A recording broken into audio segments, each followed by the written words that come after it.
संसदको अङ्कगणितमा उथलपुथलपछि प्रधानमन्त्री शेरबहादुर देउवाले विश्वासको मत प्राप्त गर्ने निश्चित देखिएको छ।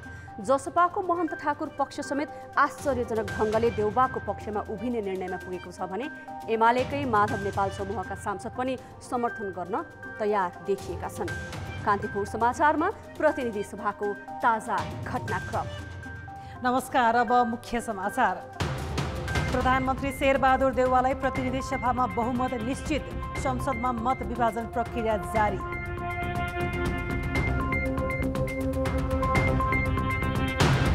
प्रधानमन्त्री देउवालाई एमालेका माधव नेपाल पक्षका सांसदको समेत समर्थन, जसपाको महन्त ठाकुर पक्षले पनि विश्वासको मत दिने। ओलीको अहङ्कारले सीमा नागेपछि संविधान जोगाउन देउवालाई प्रधानमन्त्री बनाउनु परेको सत्ता पक्षका नेताहरूको भनाई। धारा 76(5) को गलत व्याख्याले निर्दलीयतालाई प्रश्रय दिएको एमालेको टिप्पणी। ओली सरकारले गरेका निर्णय उल्टिन थाले, संवैधानिक परिषद सम्बन्धी अध्यादेश खारेज, 11 देशका राजदूत नियुक्तिको सिफारिस पनि रद्द।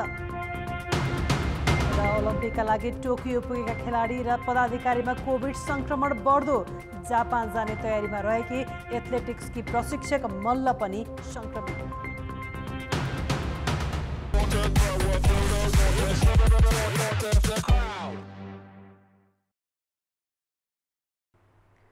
पुनर्स्थापित प्रतिनिधि सभाको आजको अधिवेशनमा अहिले प्रधानमन्त्री शेरबहादुर देउवाले प्रस्तुत गरेको विश्वासको प्रस्तावमाथि छलफल चलिरहेको छ। एकैछिन हामी संसद भवनको यो दृश्य हेरौँ।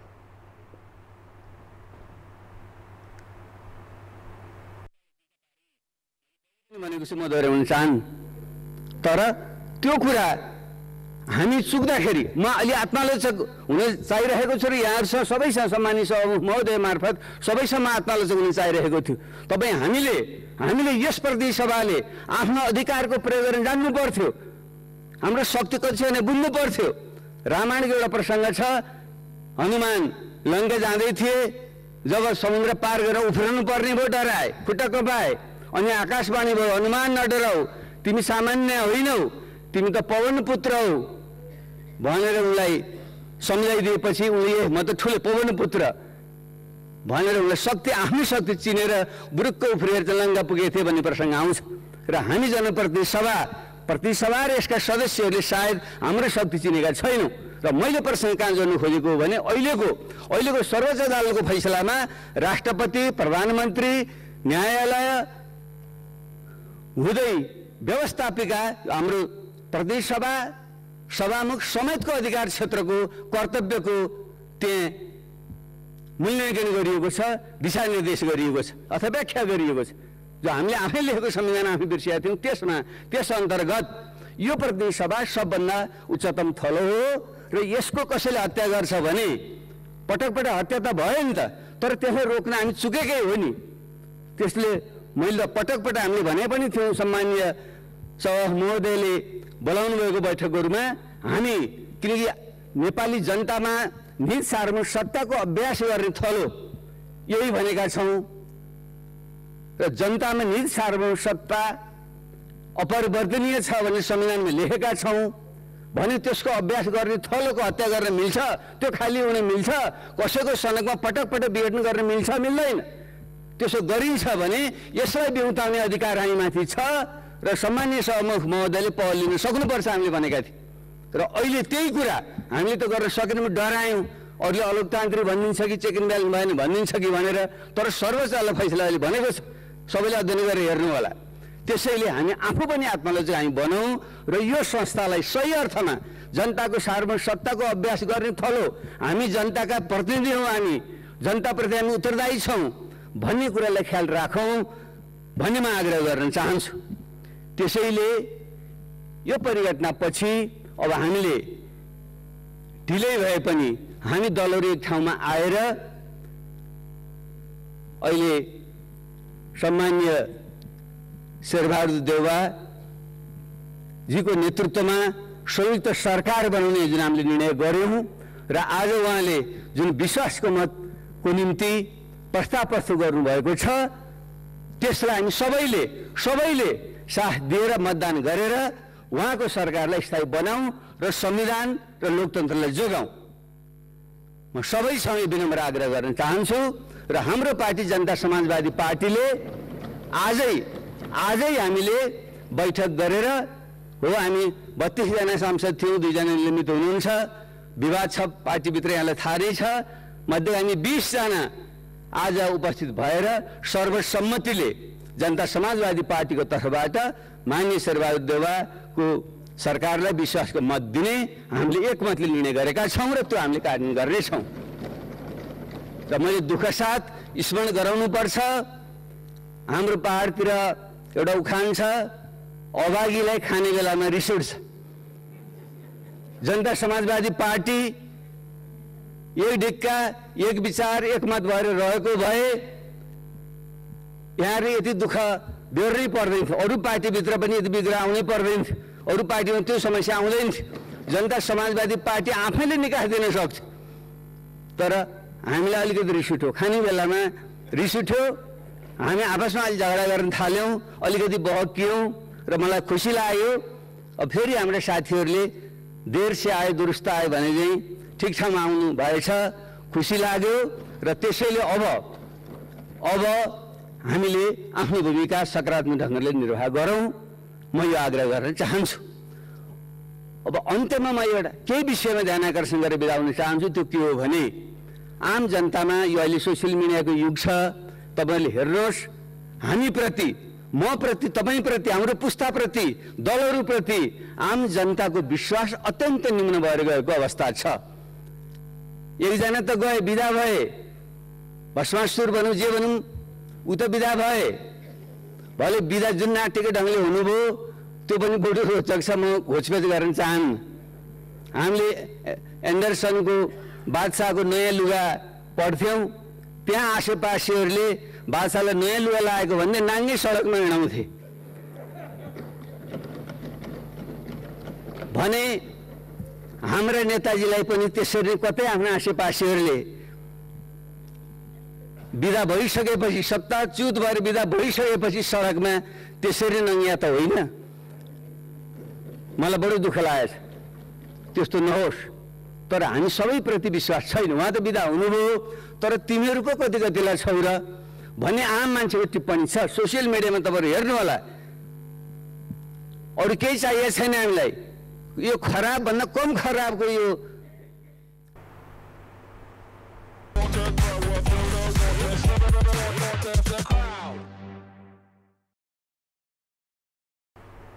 जसपा नेता बाबुराम भट्टराई पुनर्स्थापित प्रतिनिधि सभाको आजको अधिवेशनमा प्रधानमन्त्री शेरबहादुर देउवाले प्रस्तुत गरेको विश्वासको प्रस्तावमाथि आफ्नो विचार राख्दै स्थिति हेर्दा विश्वासको मत देउवाले पाउन सक्ने देखिन्छ यद्यपि यसमा निर्णायक चाहिँ नेकपा एमालेको माधव नेपाल खेमा देखिएको छ अबको राजनीति कसरी अघि बढ्ला एमाले भित्रको किचलो र माधव नेपाल समूहको अस्तित्व लगायत विषयमा कुराकानीका लागि हामीसँग अहिले स्टुडियोमा हुनुहुन्छ राजनीतिक विश्लेषक केशव दाहाल यहाँलाई कान्तिपुर समाचारमा स्वागत छ हस् धन्यवाद यदि अब प्रधानमन्त्रीले विश्वासको मत पाए भने अबको राजनीति कसरी अघि बढ्ला यसमा म चाहिँ खास दुई तीनटा कोणबाट हेर्न चाहन्छु पहिलो विश्वासको मत पाउने देखिन्छ हैन यसो अहिलेसम्मको सरसर्ती हामीले अङ्कगणित हेर्यौँ भने दलहरूको निर्णय हेर्यौँ भने त्यो सम्भावना छ त्यस्तो भयो भने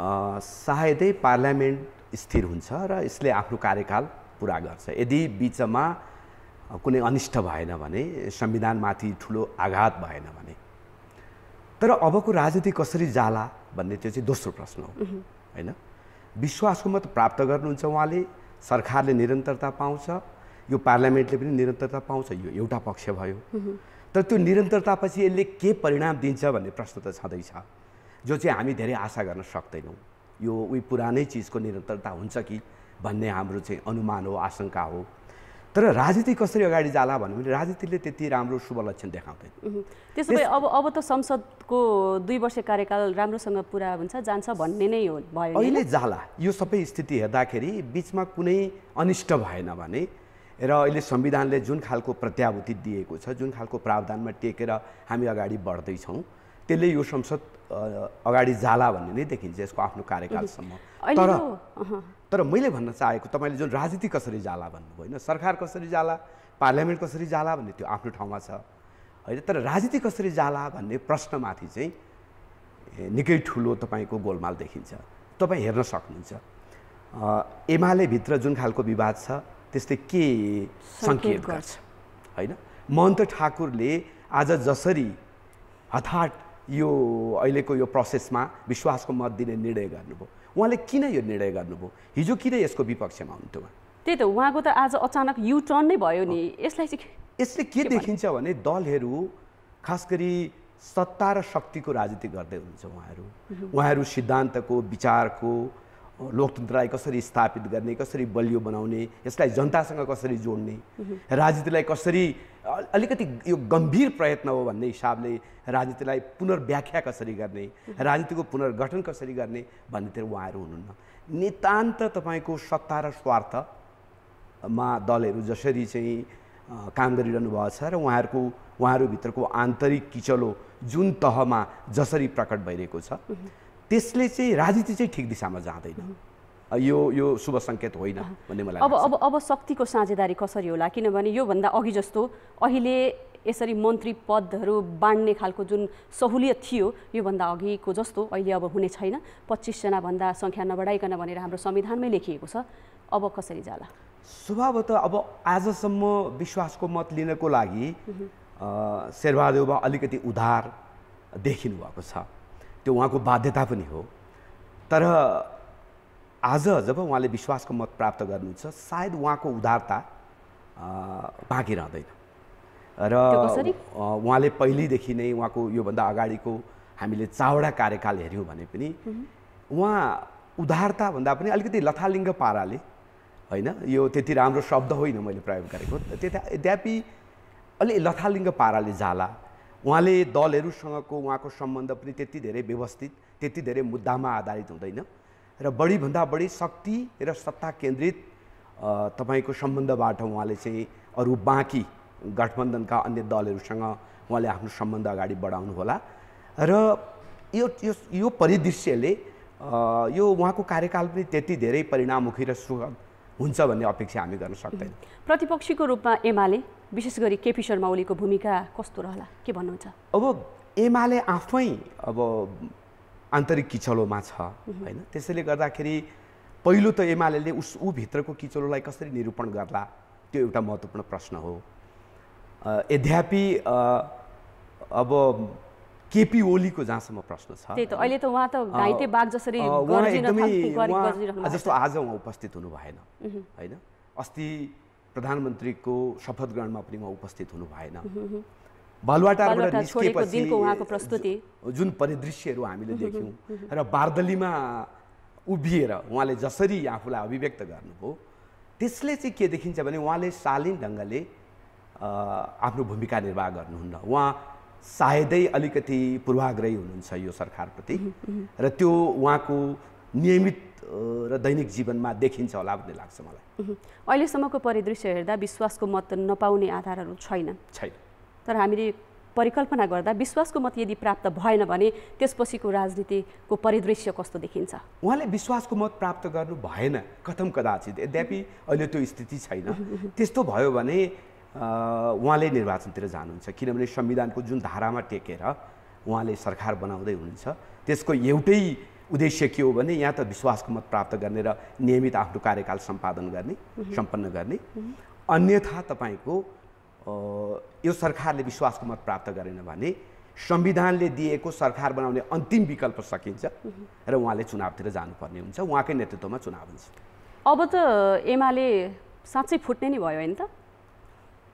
अब यसमा यदि उहाँहरूभित्र जुन कचमच छ यो कचमच सैद्धान्तिक वैचारिक हिसाबले उठेको हो र त्यो हो भन्ने कुरा उहाँले पुष्टि गर्नुहुन्छ भने उहाँहरूसँगै बस्ने ठाउँ छैन। तर यो सबै सत्ता र शक्तिको लागि अथवा आफ्नो वर्चस्व स्थापित गर्नको लागि यो कचमच भइरहेको छ जुन देखिन्छ पनि त्यस्तै हो भनेदेखि उहाँहरू सायदै अन्तिम क्षणमा पुगेर पनि मिल्नु बाहेक अर्को विकल्प देख्नुहुन्न उहाँहरूले, किनभने उहाँहरूलाई ठुलो त्रास छ। उहाँहरू फुटेपछि के हुन्छ? यद्यपि उहाँहरूले चाहेको जुन वर्चस्व स्थापित गर्न चाहिरहनु भएको छ, आफ्नो आफ्नो गुटको वर्चस्व त्यो फुटेपछि त सबै खेल सकिन्छ। त्यसैले गर्दा खेल सक्नु र अन्ततः सिद्धिनुभन्दा उहाँहरू काहीँ न काहीँ आफ्नो वर्चस्व स्थापित गर्नको लागि फेरि पनि एक ठाउँमा आउनु बाहेक अरू म चाहिँ विकल्प देख्दिनँ। किनभने उहाँहरूको यो सबै लडाइँ चाहिँ वैचारिक लडाइँ होइन, सैद्धान्तिक लडाइँ होइन, डेमोक्रेसीलाई कस्तो बनाउने भन्ने लडाइँ होइन, जनतालाई कसरी अधिकार सम्पन्न गर्ने भन्ने लडाइँ होइन, यो लोकतान्त्रिक व्यवस्थालाई, यो गणतान्त्रिक व्यवस्थालाई अथवा अहिले हामीले जे उपलब्धिहरू प्राप्त गर्यौँ यसलाई कसरी जनताको जीवनसँग जोड्ने भन्ने लडाइँ होइन। यदि त्यो लडाइँ हुन्थ्यो र मुद्दामा उहाँहरूको ठुलो खालको अन्तरसङ्घर्ष हुन्थ्यो भने सायदै उहाँहरूको विभाजन अनिवार्य बन्थ्यो। तर मुद्दामा होइन, सत्ता र शक्तिको लागि हो। र सत्ता र शक्तिको लागि उहाँहरूलाई के थाहा छ भने अहिले जतिसुकै यो वर्चस्वको लागि लडाइँ गरे तापनि अन्ततः हामी फेरि पनि विभाजित भयौँ भने हामी दुवै पक्ष रहँदैनौँ भन्ने कुरा उहाँलाई थाहा छ। लास्ट आवरमा यो महन्त ठाकुरको युटर्न पछि अब माधव नेपाल खेमा पनि विश्वासको मतका लागि त्यति धेरै निर्णायक रहेन होइन। अहिले माधव नेपाल समूहको आन्तरिक छलफल चलिरहेको छ भन्ने सुनिएको छ। कस्तो खालको रणनीति अपनाउला भन्ने लाग्छ? तर यस्तो छ, त्यो तपाईँले भनेको सत्य कुरा हो। मतकै हिसाबले त उहाँहरू धेरै निर्णायक नहुनु होला, तर पछिल्लो समय जुन एमाले भित्रको अन्तरसङ्घर्ष र त्यो अन्तरसङ्घर्षको परिणामस्वरूप उहाँहरू यो चाहिँ केपी ओलीको विरुद्धमा र पछिल्लो तपाईँको संसदीय सङ्घर्षमा अपोजिसनको गठबन्धनमा जसरी माधव नेपालहरू सहभागी हुनुहुन्छ र लामो समयदेखि केपी ओलीको विरुद्धमा अर्को सरकार स्थापनाको लागि उहाँहरूले प्रयत्न गर्दै हुन्छ, चाहे त्यो कानुनी प्रयत्न भन्नुहोस् चाहे त्यो पार्लियामेन्टभित्रको प्रयत्न, त्यो प्रयत्नको सिलसिला हेऱ्यौँ भने अहिले चाहिँ नैतिकताको हिसाबले पनि शेरबहादुर देउवालाई मत दिनु बाहेक उहाँहरूसँग अर्को विकल्प छ जस्तो लाग्दैन। यदि उहाँहरूसँग नैतिकता छ भने उहाँले मत दिनै पर्छ। दाहालज्यू, म यहाँलाई एकैछिन रोक्छु। हामी अहिले संसद भवनतर्फ लाग्दैछौँ। दर्शकवृन्द, अहिले पुनर्स्थापित प्रतिनिधि सभाको आजको बैठकमा अहिले प्रधानमन्त्री शेरबहादुर देउवाले प्रस्तुत गर्नुभएको विश्वासको मतमाथि त्यहाँ छलफल भइरहेको छ, नेताहरू बोलिरहेका छन्। अब हामी एकैछिन यहाँहरूलाई संसद भवनतर्फ लैजाँदैछौँ।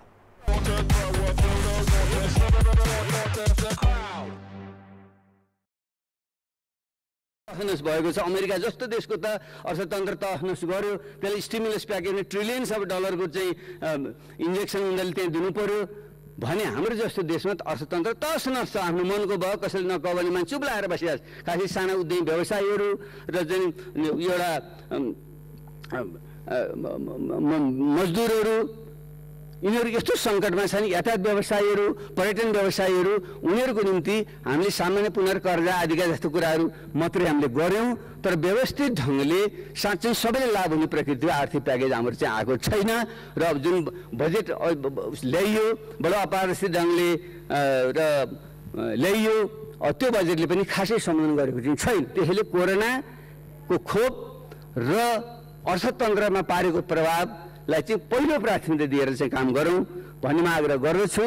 र यति बेला बाढी पहिरोको स्थिति प्रत्येक वर्ष आउँछ।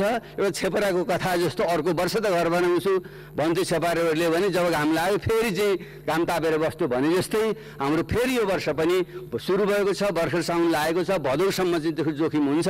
पहाडमा पहिरो र चाहिँ मधेसमा चाहिँ डुबान हुने जुन हाम्रा खतराहरू छन् यसमा पनि उच्च प्राथमिकता दिएर हामी चाहिँ जाउँ भन्ने मेरो आग्रह छ।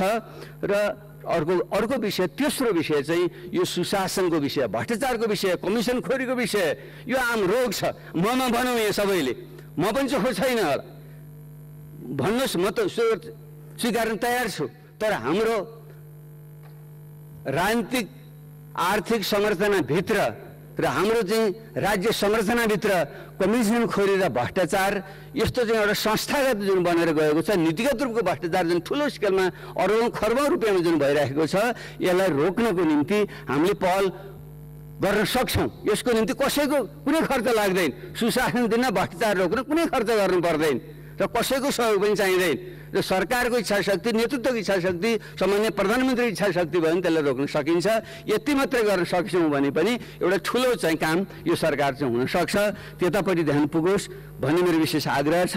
खास गरी पछिल्ला दिनहरूमा यो चाहिँ हाम्रो राष्ट्रिय ध्वजावाहक वायु सेवा निगमलाई चाहिँ फेरि अपारदर्शी ढङ्गले चाहिँ कसैलाई चाहिँ दिइन्छ, कुनै निजी कम्पनीको हितमा भन्ने कुरा छ। त्यो के हो, यसको सही छानबिन गरियोस् र बिपी कोइरा स्वास्थ्य विज्ञान संस्थान जस्तो देशको चाहिँ एउटा अग्रणी संस्थाको जुन एउटा बेहाल छ, महिनौदेखि चाहिँ आन्दोलित छन्, भए एउटा के कमिटी बन्यो भने त मैले सुने। तर यस्ता शिक्षा र स्वास्थ्य क्षेत्रको चाहिँ जुन तहस भएको अवस्था छ, यिनकालाई चाहिँ सुधार गर्न, सच्याउन र तुरन्त पहल लियोस् भन्ने चाहिँ मेरो चाहिँ आग्रह छ। र अब अन्त्यमा मैले एउटा भन्न चाहने जोड्ने यसैको पाटो चाहिँ के छ भने देशको अन्तर्राष्ट्रिय सम्बन्ध र बलिएको चाहिँ एउटा भू राजनीति। दुईटा ठुला छिमेकीको बिचमा त हामी पहिलेदेखि छौँ नि, पृथ्वीनारायण शाहकै पालादेखि दुई ढुङ्गाको तरुल भन्ने आएकै हो नि। त्यसैले हामीले अलिकति अगाडि बढाएर ढुङ्गाको तरुल नबनाउँ, अब दुई देश बिचको एउटा गतिशील पुल बनाउँ भन्यौँ हामीले। तर पछिल्लो यही दशकमा यो भू राजनीतिमा गम्भीर परिवर्तन आएको छ, उत्तरमा पनि, दक्षिणमा पनि र पश्चिममा पनि। यी तिनै थरी शक्तिहरूको बिचको प्रतिस्पर्धाले जुन एउटा नयाँ शीतयुद्धको आधी बेरी ल्याउँदैछ र यही मनाइँदैछ। हिजोको शीतयुद्ध त युरोपतिर थियो, अब अहिलेको थिएटर त यही क्षेत्रमा सिरियादेखि अफगानिस्तान, नेपाल हुँदै बर्मासम्मको जुन क्षेत्र र एसिया पेसिफिक क्षेत्र छ, यो नै मुख्य क्षेत्र बन्दैछ र नेपाल त्यसको बिचमा हुनुको नाताले हामी गम्भीर अवस्थामा छौँ। त्यसैले यसलाई कुनै दल विशेषको, कुनै व्यक्ति विशेषको स्वार्थ लिप्साको विषयलाई नबनाऊ, यसमा हामीले राष्ट्रिय सहमति बनाउनै पर्छ। यसको निम्ति सम्माननीय प्रधानमन्त्री एउटा अनुभवी व्यक्तित्व पनि हुनुहुन्छ, उहाँले सबै पक्षको चाहिँ एउटा सहमति जुटाएर हामी कतैपट्टि पनि कसैप्रति पनि विरुद्धमा पनि नभुकाउँ, कसैसँग पनि नझुकाउँ र देशको हितलाई केन्द्रमा राखेर हाम्रो एउटा परराष्ट्र नीति हामीले चाहिँ बनाऊँ। र जुन नक्साको कुरा आए, एकजना मित्रले चुच्चे नक्सा बनाएपछि अब यसै चुच्चे नक्साकै भरमा चुनाव पटपट जितिन्छ जस्तो कुराहरू गर्नुभयो। यो त धेरै पहिले धेरैले गरेका छन्। राजा महेन्द्रले त यस्तै राष्ट्रवादको कुरा गरेर 30 वर्ष खाएका हुन् नि, तर के भयो, कस्तो राष्ट्रवाद रहेछ। त्यसैले चुच्चे नक्सा त हामी सबै मिलेर बनायौँ। त्यसो उसले सन्धिदेखि छोडिएको जुन विरासत थियो त्यसलाई हामी सबैले एकमतले गरे हो नि। यो कसैले चाहिँ जसले कुरा नगरौँ, जस त अब त्यो साँच्चै त भूमि प्राप्त गर्ने कसरी हो, त्यसमा पहल गर्नुभयो तपाईँले। 1 वर्षसम्म के हेरेर बस्नुभयो तपाईँ? कुनै वार्ता भयो, कुटनीतिक पहल भयो, बरु चर्चा के आउँछ भने तपाईँले त त्यही चुच्चे नक्सामा पनि जुन पाठ्यपुस्तक छापिएको थियो त्यो पनि लुकाउनु वितरण गर्नु भएन भन्ने पो आछ त।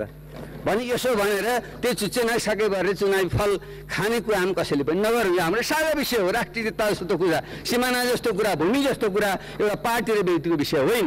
यसलाई पनि सम्माननीय प्रधानमन्त्रीको कार्यकालमा यो अगाडि बढोस् भन्ने म चाहन्छु।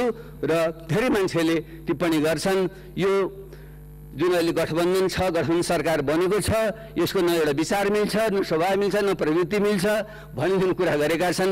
मलाई त के सम्झना आयो भने एकदम यो त गहिरियामा गएर हेर्नु हो भने 12 बुँदे सहमति र वृहत शान्ति सम्झौता कडी जानेर टुटेको थियो, जहाँ भत्किएको थियो।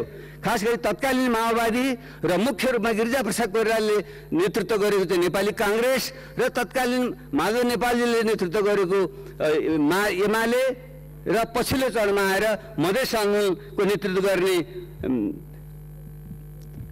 हाम्रो उपेन्द्र यादव र पछिल्लो आन्दोलनको नेतृत्व गर्ने महन्त ठाकुर।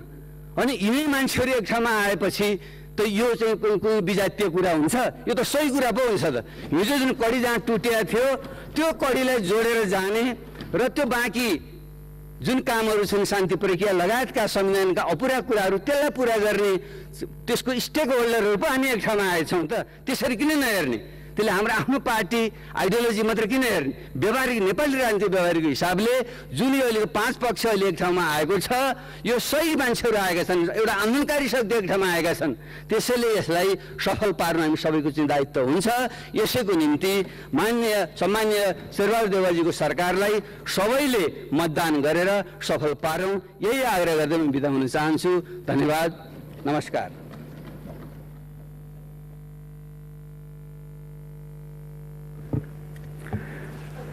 माननीय श्री राजेन्द्र प्रसाद लिङ्गदेन।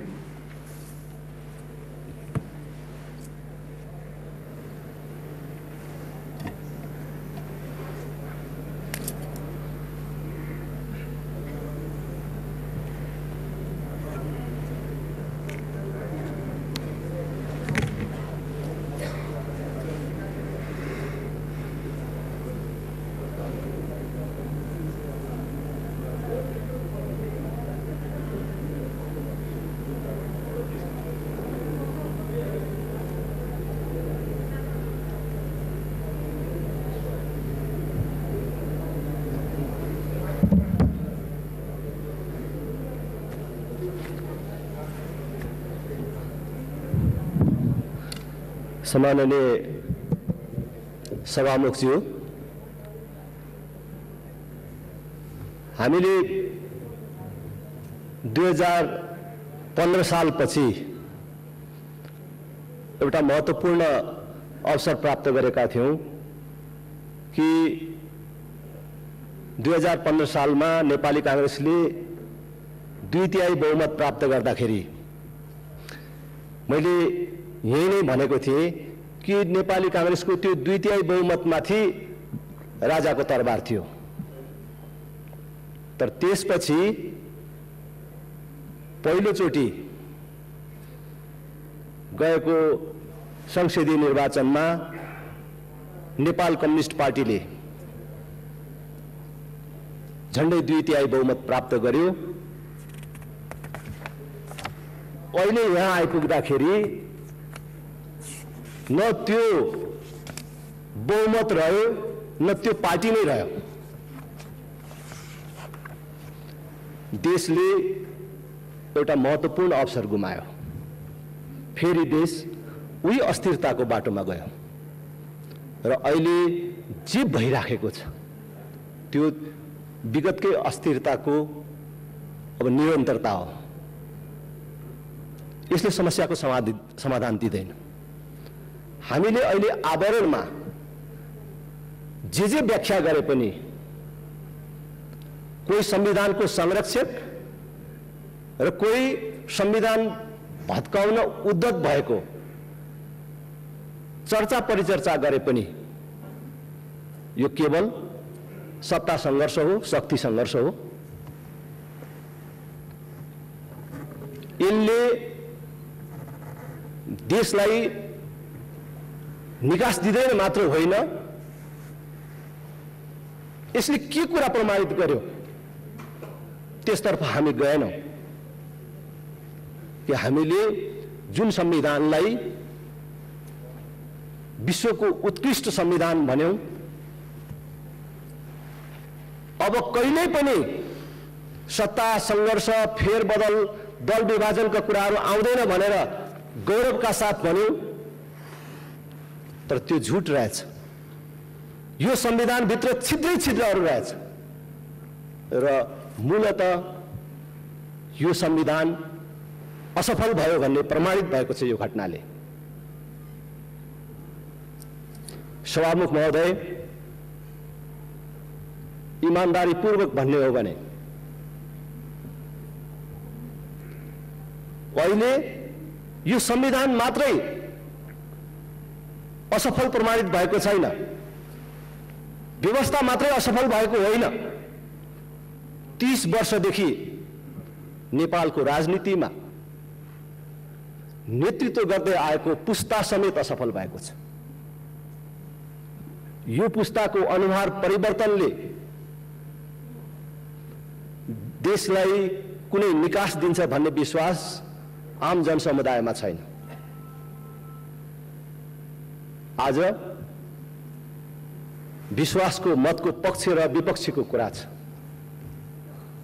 मैले प्रारम्भमा पनि आफ्नो भनाइ भनिसकेको छु कि यो केवल सत्ता संघर्षको कुरूप दृश्य हो। यसमा राष्ट्रिय संघीय संसद भवनबाट हामी प्रत्यक्ष प्रसारणमा छौं। प्रधानमन्त्री शेरबहादुर देउवाले आज संसदमा प्रस्तुत गरेको विश्वासको प्रस्तावमाथि छलफल जारी छ र हामीसँग स्टुडियोमा राजनैतिक विश्लेषक केशव दाहाल हुनुहुन्छ। दाहालज्यू, अब माधव नेपालको राजनैतिक भविष्य के होला? एकापट्टि हेर्दा मुद्दाका हिसाबले उहाँले जिते जस्तो देखिए पनि अब उहाँको संगठनभित्रको पकड कस्तो हुन्छ होला?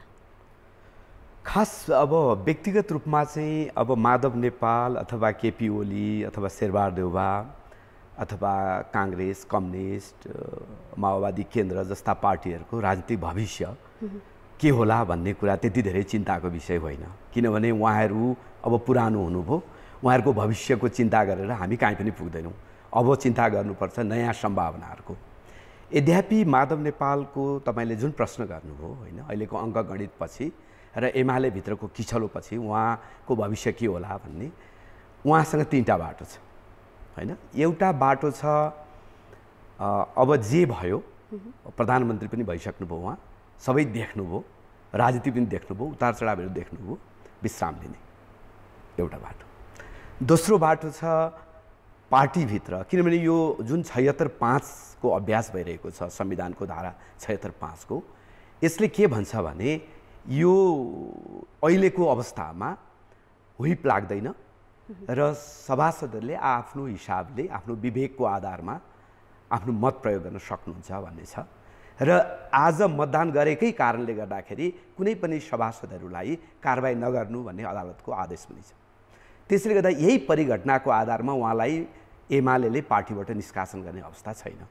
त्यो कारणले दोस्रो बाटो के हो भने उहाँ पार्टीबाट निष्कासित हुनुहुन्न, त्यो पार्टीभित्र निरन्तर सङ्घर्ष गर्ने, उहाँहरूको भाषामा अन्तरसङ्घर्ष भन्नुहुन्छ होइन, अन्तरसङ्घर्षलाई निरन्तरता दिने दोस्रो।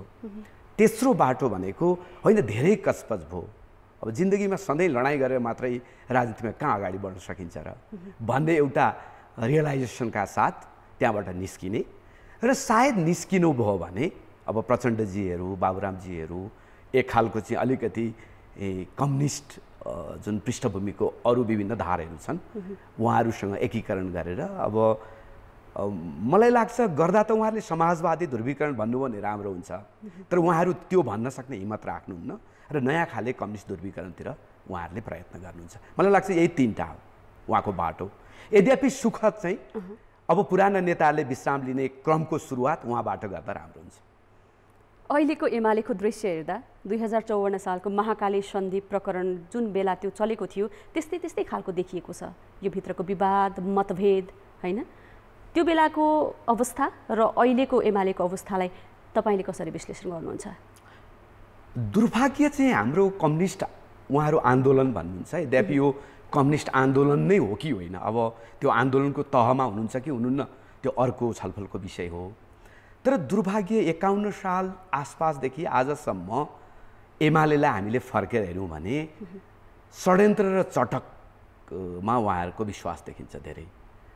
एउटा पार्टीभित्रको षड्यन्त्र, एउटाले अर्कोलाई चाहिँ कसरी परास्त गर्ने र अर्को चाहिँ चटक गर्ने र जनतालाई अनेक चटक गरेर अनेक फन्डा गरेर भुल्याउने र त्यसकै एउटा कडी थियो महाकाली सन्धि। यद्यपि त्यसमा हामी सबैलाई थाहा छ यो अलिकति भू राजनीतिले कसरी प्रभावित गरेको थियो भन्ने र महाकाली सन्धिको घाउ अहिले पनि हामी पश्चिम नेपालका धेरै मान्छेहरूसँग कुराकानी गऱ्यौँ भने त्यो घाउ फेरि पनि उहाँहरूले सम्झिनुहुन्छ र त्यो घटनाले एमाले भित्रको चटक र षड्यन्त्रलाई उजागर गरेर पार्टी विभाजन भयो र त्यतिखेर महाकाली अथवा त्यतिखेर अब भू राजनीतिको प्रभाव र राष्ट्रवाद बीचको टकरावको रूपमा उहाँहरूले त्यो विभाजनलाई व्याख्या गर्नुभएको थियो होइन।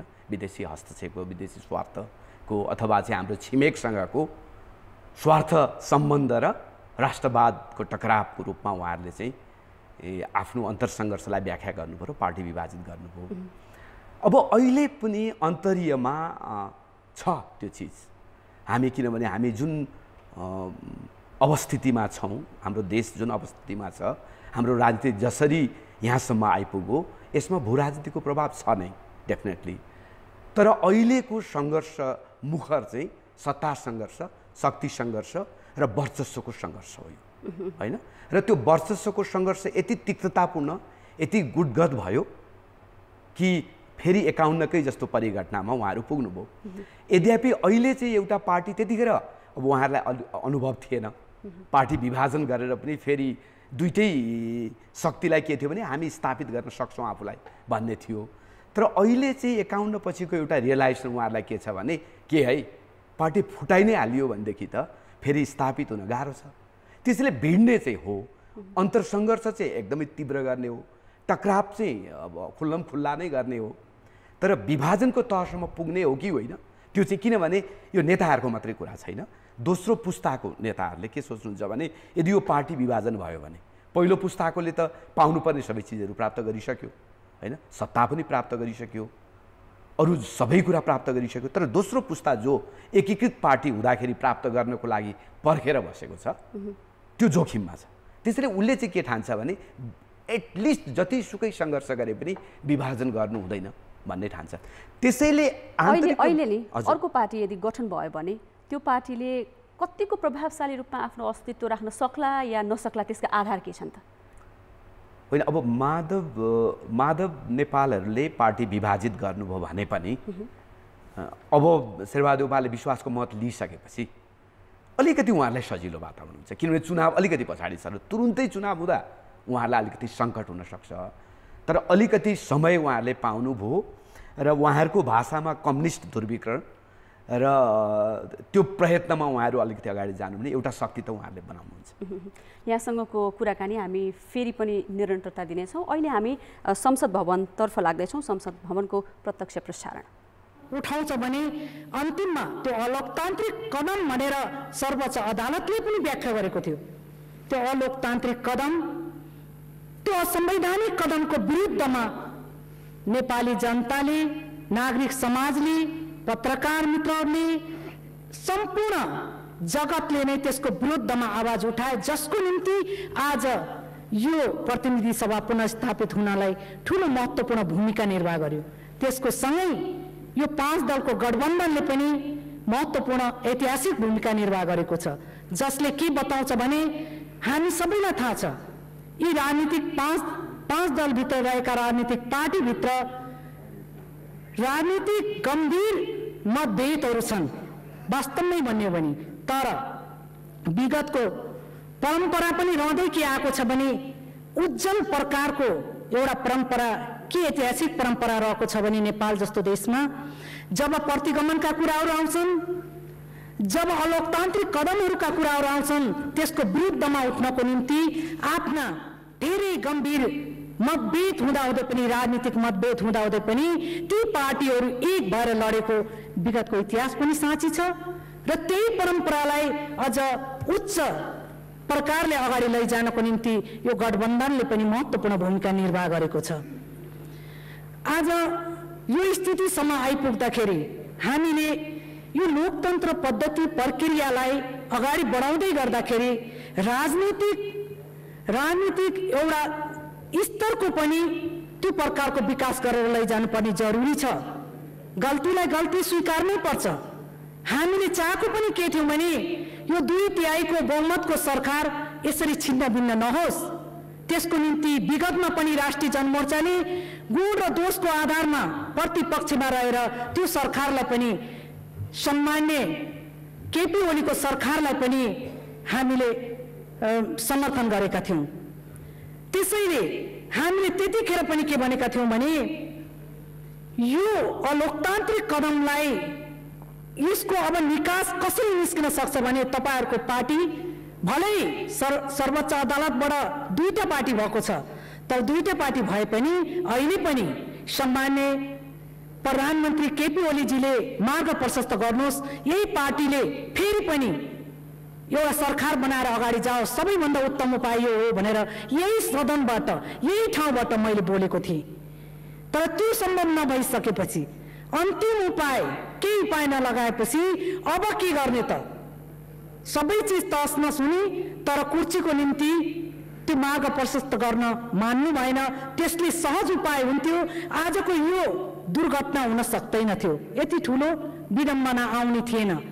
र यो पनि सर्वोच्च अदालतले यदि फेरि पनि त्यो किसिमको कदम लास्ट अन्तिम अवस्थामा आएर त्यो निर्णय नसुनाएको भएदेखि धेरै ठुलो दुर्घटना हुन सक्थ्यो। त्यो दुर्घटनाबाट बचाउनमा पनि सर्वोच्च अदालतको महत्त्वपूर्ण ऐतिहासिक भूमिका छ। त्यसैले हामीले अहिले छलफल गर्दा, काम गर्दा हामीले के चिजमा पनि ध्यान दिनुपर्छ भने विगतको धेरै कुराहरू उठ्यो, मैले त्यसलाई दोहोऱ्याउन चाहन्न। विगतका सरकारको क्रियाकलापहरूलाई देखेर पनि एउटा विधिको प्रक्रियाहरूलाई मिचेर हामी गयौँ भने हामी कहाँ पुग्दो रहेछौँ, त्यो चिजलाई पनि मध्यनजर गर्दै अहिलेको सामान्य अब छिटै नै बहुमतको समर्थनद्वारा सरकार अगाडि लैजानु हुनेछ सामान्य प्रधानमन्त्री शेरबहादुर देउवाजीले।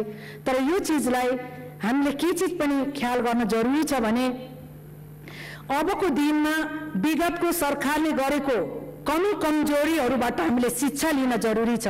हामीले शिक्षा ल्याउँ र आउने दिनमा त्यस प्रकारको कमी कमजोरी दोहोरिन नदेऊ, त्यसबाट जोगिएर राम्रो काम गर्दै जाउँ जसले नराम्रो गर्नबाट हामी बच्न सक्छौँ। यसले अहिलेको आवश्यकता त्यो चिज हो र राष्ट्रिय जनमोर्चाले अहिलेको सम्माननीय प्रधानमन्त्रीजीले जुन विश्वासको मत माग्नु भएको छ, यो विश्वासको मतको पक्षमा राष्ट्रिय जनमोर्चाले मतदान गर्छ र प्रतिपक्षमा बसेर सहयोग गर्छ र सरकारको राम्रो कामको समर्थन र गलत कामको विरोध गर्दै हामी अगाडि जानेछौँ। यति भन्दै फेरि पनि आउने दिनमा अहिले प्रतिगमनको एउटा कदमलाई हामीले परास्त गर्न सफल भएको अवस्था पक्कै हो, तर प्रतिगमन पूर्ण रूपले सिद्धिसकेको अवस्था होइन। यसलाई हरेक कोणबाट फेरि पनि त्यो ढुकेर बसेको अवस्था र त्यसरी अगाडि बढ्ने खतरा अझै पनि धेरै कोणबाट देखा परिरहेको अवस्था छ। त्यसैले म फेरि पनि यो प्रतिगमनको हरेक कोणको त्यो पालहरूलाई पूर्णको निम्ति, छेक्नको निम्ति फेरि पनि यो गठबन्धनको पनि आवश्यकता छ र यसले अलि लामो दूरीसम्म राम्रो तरिकाले एक आपसको समझदारीपूर्ण तरिकाले र जायज किसिमले विगतबाट शिक्षा लिएर अगाडि काम गर्नको निम्ति सचेत भएर अगाडि जानेछ भन्ने एउटा त्यो पनि आशा राख्छु। र स्वयं अब नवनिर्वाचित सामान्य अब विश्वासको मत लिएर पूर्ण सरकार चलाउने 1.5 वर्ष त अवश्य पनि चल्छ अब, र त्यसलाई एउटा निरन्तरता दिने क्रममा यी चिजहरूलाई सम्मान्य प्रधानमन्त्रीजीले विशेष रूपले ध्यान दिनुहुनेछ। विगतमा छेउछाउबाट पनि राम्रो किसिमको सुझाव आएन भने, राम्रो सल्लाह दिने सल्लाहकार भइदिएनन् भने त्यसका परिणामहरू धेरै दुःखद हुँदा रहेछन्। त्यो विगतबाट हामीले देखिरहेका छौँ। त्यो चिजलाई पनि मध्यनजर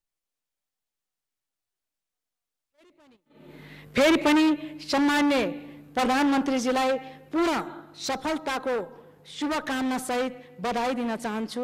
धन्यवाद। प्रतिनिधि सभाको आजको अधिवेशनको प्रत्यक्ष प्रसारणमा छौँ हामी। प्रधानमन्त्री शेरबहादुर देउवाले संसदमा प्रस्तुत गरेको विश्वासको प्रस्तावमाथि अहिले छलफल जारी छ। अबको नेपाली राजनीतिक कोर्स कसरी अघि बढ्छ, एमालेको राजनीति के हुन्छ लगायतका विषयमा राजनीतिक विश्लेषक केशव दाहाल हाम्रो स्टुडियोमा हुनुहुन्छ। उहाँसँग हामी कुराकानी गरिरहेका छौँ।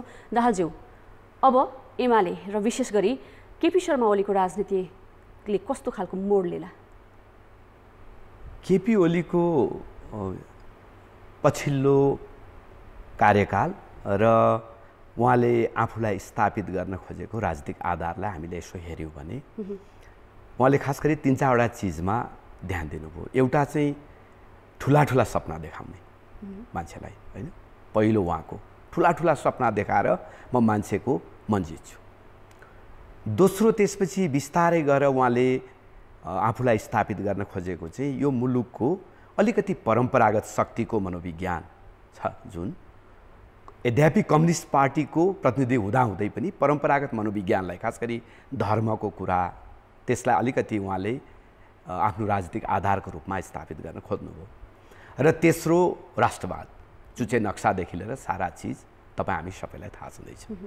यो 3टा आधारबाट उहाँलाई के लाग्यो भने म राइफाँडो लाउँछु, पार्टी यति भएपछि म चाहिँ शक्तिशाली हुन्छु, मेरो राजनीति स्थापित हुन्छ र म नेपाली जनताको विश्वास जित्नलाई मलाई कुनै गाह्रो छैन भन्ने आत्मविश्वासबाट उहाँले काम सुरु गर्नुभयो।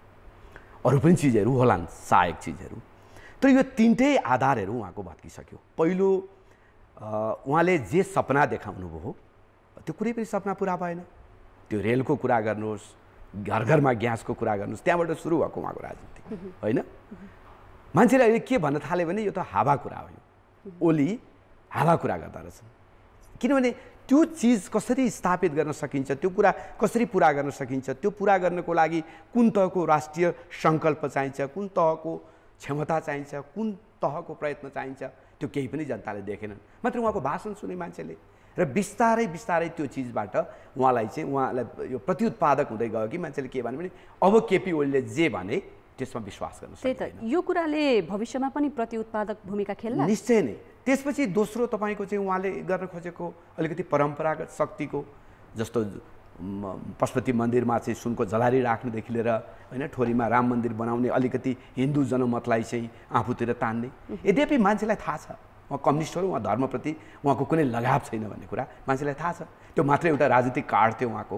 र चुच्चे नक्साको जहाँसम्म कुरा छ त्यो अहिले सम्पूर्ण चिज उहाँले चुच्चे नक्सा त ल्याउनु भयो, तर एउटा त्यो राजनीतिक अवशिष्टको लागि गरिएको एउटा नाटक बाहेक अरू केही पनि सिद्ध भएन। किनभने पछिल्लो जति पनि हामी राजनीतिक कोर्सहरू हामी हेऱ्यौँ त्यो त काहीँ न काहीँ हाम्रो चाहिँ भू राजनीतिले प्रभावित गरेको देखिन्छ नै। र त्यो भू राजनीतिको एउटा मोहराको रूपमा उहाँ आफै नै छर्लङ्ग उदाङ्ग हुनुभएको छ। त्यसले गर्दा यसरी हेऱ्यौँ भने उहाँले आफूलाई स्थापित गर्न खोजेको तिनटै कार्डहरू चाहिँ अब जनताले विश्वास गर्न योग्य रहेन र पार्टीभित्रको आन्तरिक शक्ति पनि कमजोर छ र उहाँका कार्डहरू पनि अब त्यति धेरै चाहिँ प्रयोगमा आउन सक्ने र विश्वसनीय कार्डहरू नभएपछि सायद उहाँको राजनीति अब ठिक हिसाबले अगाडि बढ्दैन। यद्यपि अब तपाईँको चाहिँ आदर्शविहीन सिद्धान्तविहीन होइन केही मुठ्ठीभर मान्छेहरूको डाङडाङ डुङडुङबाटै राजनीति अगाडि जाने भन्ने अब उहाँको प्रयत्न हो भने त त्यो दोस्रो कुरा भयो, त्यो अर्कै कुरा भयो, त्यो कति टिक्ला। नत्र गम्भीर राजनीतिको जुन हामी अपेक्षा गरिरहेका छौँ, सङ्घीय लोकतान्त्रिक गणतन्त्रलाई चाहिँ गति दिने राजनीतिको जुन अपेक्षा गरिरहेका छौँ र नेपाली जनताको जुन त्यो अभिमत हो त्यो अभिमतलाई अब उहाँको राजनीतिले सम्बोधन गर्न सक्दैन। त्यसैले उहाँको राजनीतिक भविष्य छैन र हुन पनि हुँदैन। होइन अहिले नि अब अहिले एमाले पार्टीको नाम सूर्य चिन्ह त फेरि ओलीसँगै रहने भयो होइन, यसले कति अर्थ राख्छ कि राख्दैन? अब त्यो प्राविधिक कुरा हो, किनभने यो त ब्रान्ड हो नि त एउटा। तर त्यो प्राविधिक कुरा हो। जस्तो तपाईँ हामी भर्खरै हेर्न सक्छौँ होइन, यही हाम्रो बागमतीकै प्रदेशसभा निर्वाचन हेर्न सक्छौँ होइन, त्यहाँ सूर्य चिन्ह थियो होइन, सूर्य चिन्हले जित्ने आधार पनि थियो होइन। रामबहादुर थापा स्वभावतः बलियो उम्मेदवार नै हुनुहुन्थ्यो परम्परागत राजनीतिक शक्तिको हिसाबले हेर्ने हो भने, तर कलम चुनाव चिन्ह लिएर हाम्रो खिमलालजीले जित्नुभयो। कसरी त्यस्तो भयो त? किनभने सधैँ राजनीतिमा प्राविधिक पक्षले महत्त्वपूर्ण हुँदैन, राजनीतिमा महत्त्वपूर्ण हुन्छ राजनीतिक पक्ष नै, राजनीतिमा महत्त्वपूर्ण हुन्छ सङ्कल्प नै, राजनीतिमा महत्त्वपूर्ण हुन्छ त्यो नेताले चाल्ने राजनीतिक कदम नै, राजनीतिक अपिल नै। तर त्यो राजनीतिक अपिल चाहिँ अब केपी ओलीसँग र केपी ओलीको एमालेसँग रहेन, छैन त्यो। अहिले अब एमालेका ओली र नेपाल पक्षका कति नेताले चाहिँ आफ्नो किता परिवर्तन गर्न सक्ने सम्भावना छ? किनभने आजै मात्र भीम रावलको राजीनामा आएको छ, के भन्नुहुन्छ? अब भीम रावलले राजीनामा किन दिनुभयो हामी अनुमान गर्न सक्छौँ, उहाँलाई परेको दबाब के होला भन्ने। तर एमालेभित्र कुनै सिद्धान्तको लडाइँ होइन एमालेभित्र होइन। एमालेभित्र मैले अघि पनि भने यो वर्चस्वको लडाइँ हो, सत्ता र शक्तिमाथि कसको वर्चस्व स्थापित गर्ने भन्ने लडाइँ हो। र अब समय क्रममा तपाईँको चाहिँ जुन शक्ति बलियो हुन्छ त्यो मैले शक्ति भनेर चाहिँ अथवा जुन गुट बलियो हुन्छ स्वभावतः त्यो गुट तपाईँको तिर चाहिँ मान्छेहरू जाने, जुन गुट सत्ता र शक्तिको नजिक हुन्छ त्यो गुटतिर चाहिँ मान्छेहरू जाने क्रम चाहिँ बढ्छ। नेपाली राजनीतिको चरित्र नै यही हो, यही चरित्र हुर्काउँदै आउनुभयो उहाँहरू। त्यसले गर्दा त्यो चरित्रको तपाईँको पछिल्लो त्यो परिदृश्य त देखिन्छ नै त्यतैतिर जान्छ भन्ने यद्यपि अहिले नै हामी अनुमान गर्न सक्दैनौँ।